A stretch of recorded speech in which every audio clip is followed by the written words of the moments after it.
হাদির অবস্থা এখনো অত্যন্ত আশঙ্কাজনক। সন্দেহভাজনদের পাসপোর্ট ব্লক, সীমান্ত পারাপারে জড়িত অভিযোগে দুজন আটক, ধরা পড়েছে ব্যবহৃত মোটরসাইকেলের মালিকও। নির্বাচন বানচালে শেখ হাসিনার উস্কানিতে উদ্বেগ প্রকাশ। ভারতীয় হাইকমিশনারকে তলব। সম্ভাব্য প্রার্থী ও অভ্যুত্থানের নেতাদের নিরাপত্তা প্রটোকল দেওয়ার সিদ্ধান্ত সরকারের। প্রার্থীদের উপর চূড়াগুপ্তা হামলার শঙ্কা থাকলেও যথাসময়ে নির্বাচনের প্রত্যয় ইসির। প্রার্থী ও নেতাদের নিরাপত্তা প্রটোকল দেওয়ার সিদ্ধান্ত সরকারের। এবং ভারতীয় হাইকমিশনারকে তলব পররাষ্ট্র মন্ত্রণালয়ের। নির্বাচন বানচালে শেখ হাসিনার উস্কানিতে উদ্বেগ প্রকাশ। অন্তর্বর্তী সরকারের বিবৃতিকে প্রত্যাখ্যান নয়াদিল্লির। এভারকেয়ার হাসপাতালে চিকিৎসাধীন ওসমান হাদির অবস্থা এখন অত্যন্ত আশঙ্কাজনক। ব্রেনস্টেমে আঘাত ও মস্তিষ্ক অতিরিক্ত ফুলে যাওয়ার কারণে রক্তচাপ ওঠানামা করছে। ব্লাড সুগার নিবিড়ভাবে পর্যবেক্ষণ করা হচ্ছে। বিকেলের সংবাদ বিজ্ঞপ্তিতে এ তথ্য জানিয়েছে মেডিকেল বোর্ড। এদিকে ব্রিফিংয়ে পুলিশ জানিয়েছে সন্দেহভাজন হামলাকারীদের পাসপোর্ট ব্লক করা হয়েছে।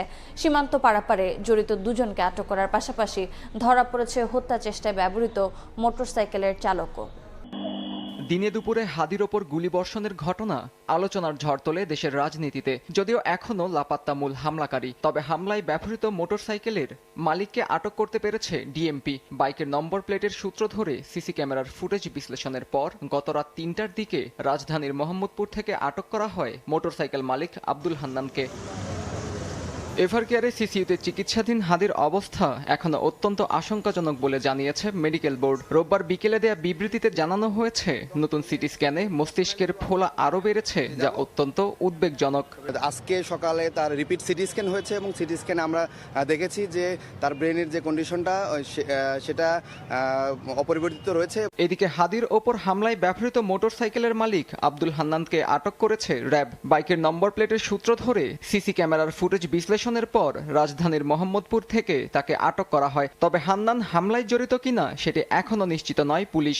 ঘটনাস্থলের আশেপাশে সিসিটিভি ফুটেজ বিশ্লেষণ করে মোহাম্মদ আব্দুল হান্নান নামে এক ব্যক্তিকে র্যাব কর্তৃক পল্টন থানায় হস্তান্তর করা হয়েছে। রোববার বিভিন্ন গণমাধ্যমে খবর আসে দাউদ খান ভারতে পালিয়ে গেছেন, তবে এই সংক্রান্ত কোনো তথ্য নেই পুলিশের কাছে। তবে শেরপুরের নালিতাবাড়ি সীমান্তে পারাপারে জড়িত সন্দেহে দুজনকে আটক করে জিজ্ঞাসাবাদ করছে পুলিশ।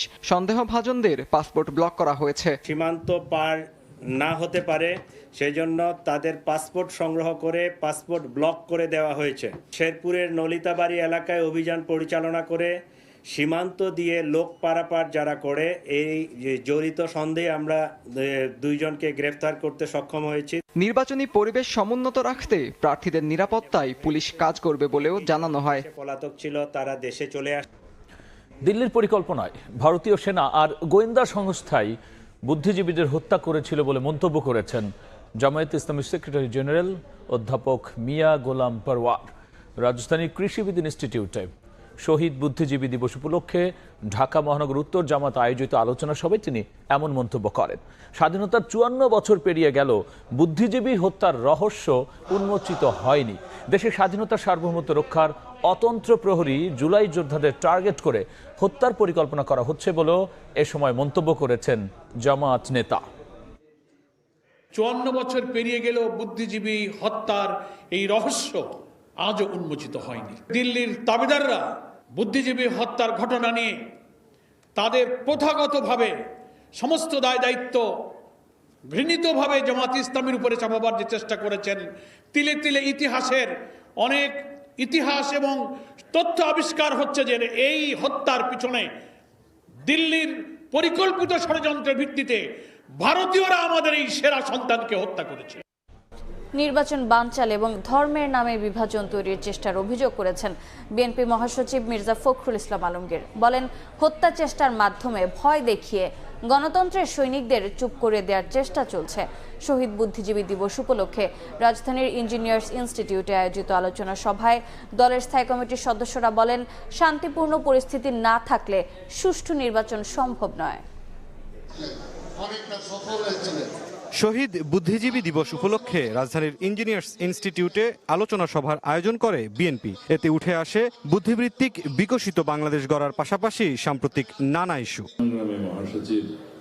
দলের স্থায়ী কমিটির সদস্যরা বলেন ৭১-এর ১৪ ডিসেম্বর যে ষড়যন্ত্র করা হয়েছিল তার মাধ্যমে বাংলাদেশের গণতন্ত্রকামী মানুষকে দমিয়ে রাখা যায়নি। নির্বাচন ইস্যুতে নানা ষড়যন্ত্রে উদ্বেগ জানান বিএনপি নেতারা। বলেন সাম্প্রতিক গুলির ঘটনার পেছনে আছে একটি চিহ্নিত দল। শান্তিপূর্ণ পরিস্থিতি না থাকলে সুষ্ঠু নির্বাচন সম্ভব নয় বলেও মন্তব্য তাদের। 14 ডিসেম্বর বাংলাদেশকে মেধাহীন রাষ্ট্র পরিণত করার যে ষড়যন্ত্র বাংলাদেশের দখলদার বাহিনী করেছিল,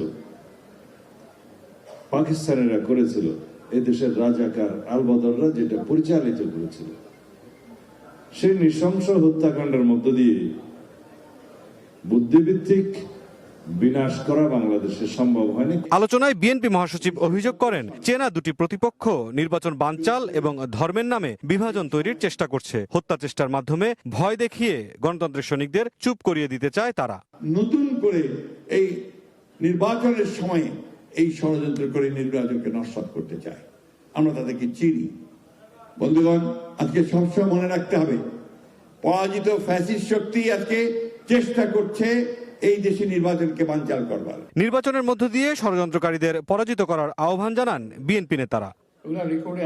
সম্ভাব্য প্রার্থীদের উপর আরও চোরাগোপ্তা হামলার আশঙ্কা থাকলেও নির্বাচন নিয়ে কোনো শঙ্কা নেই এসির। বিকেলে আইন শৃঙ্খলা পরিস্থিতি নিয়ে জরুরি বৈঠক শেষে কমিশনার আবুল ফজল মোহাম্মদ সানাউল্লাহ আরও বলেছেন, ব্যর্থ হবে ভোট বানচালের চেষ্টা, আর যথাসময়ে হবে নির্বাচন। এদিকে রাজনীতিক ও সম্ভাব্য প্রার্থীদের জন্য নিরাপত্তা প্রোটোকল দেওয়ার সিদ্ধান্ত নিয়েছে সরকার। তফসিল ঘোষণার পরদিন ঢাকা ৮ আসনের সম্ভাব্য প্রার্থীকে টার্গেট করে গুলি, একাধিক জেলা নির্বাচন অফিসে অগ্নিসংযোগের ঘটনায় আইনশৃঙ্খলা পরিস্থিতি নিয়ে বাড়ছে উদ্বেগ।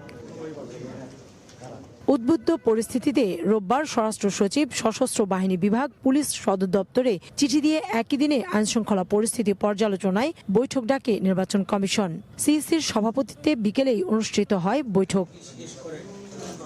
২.৫ ঘন্টার বৈঠক শেষে নির্বাচন কমিশনার আবুল ফজল মোহাম্মদ সানাউল্লাহ জানান, সামনে আরও চোরাগোপ্তা হামলার শঙ্কা উড়িয়ে দেওয়া যায় না, তবে এসব কর্মকাণ্ড কঠোরভাবে দমনের নির্দেশনা দেওয়া হয়েছে। চোরাগোপ্তা হামলার সম্ভাবনা আমরা এগুলোকে উড়িয়ে দিচ্ছি না, সামনেও যে এটা সম্ভাবনা নাই তাও বলছি না। তো আজকের মূল উদ্দেশ্য ছিল যাতে করে এই ধরনের হামলার ঘটনার পুনরাবৃত্তি না ঘটে, বা এগুলো যাতে কঠোর হস্তে দমন করা হয়। যদি সে ধরনের ঘটনা ঘটে তারা যেন ধরা পড়ে। বলেন, নির্বাচন বানচাল করার চেষ্টা ব্যর্থ করে দিয়ে যথাসময়ে হবে নির্বাচন। এই নির্বাচনকে বানচাল করার, প্রতিহত করার বা ক্ষতিগ্রস্ত করার কোনো চেষ্টা করবেন তারা ব্যর্থ হবেন, এবং যেখানে যতটুকু দৃঢ় হওয়া প্রয়োজন সকল বাহিনী ততটুকু দৃঢ় হবে। নির্বাচন কমিশনের পক্ষ থেকে মেসেজ ইজ ভেরি ক্লিয়ার। নির্বাচন নিয়ে কোনো আশঙ্কা নাই, নির্বাচন সময় মতো হবে, এবং নির্বাচনের পথে এই ধরনের যে বাধাগুলো তৈরি করার চেষ্টা হচ্ছে এগুলো সম্বন্ধে নির্বাচন কমিশন অবগত। এদিকে রাজনৈতিক নেতা ও সম্ভাব্য প্রার্থীদের বাসস্থান, কার্যালয়, চলাচল, জনসভা ও সাইবার স্পেসে নিরাপত্তা দেওয়ার সিদ্ধান্ত নিয়েছে সরকার। নিরাপত্তা পাবেন গণ অভ্যুত্থানের সম্মুখ সারির নেতৃত্ব।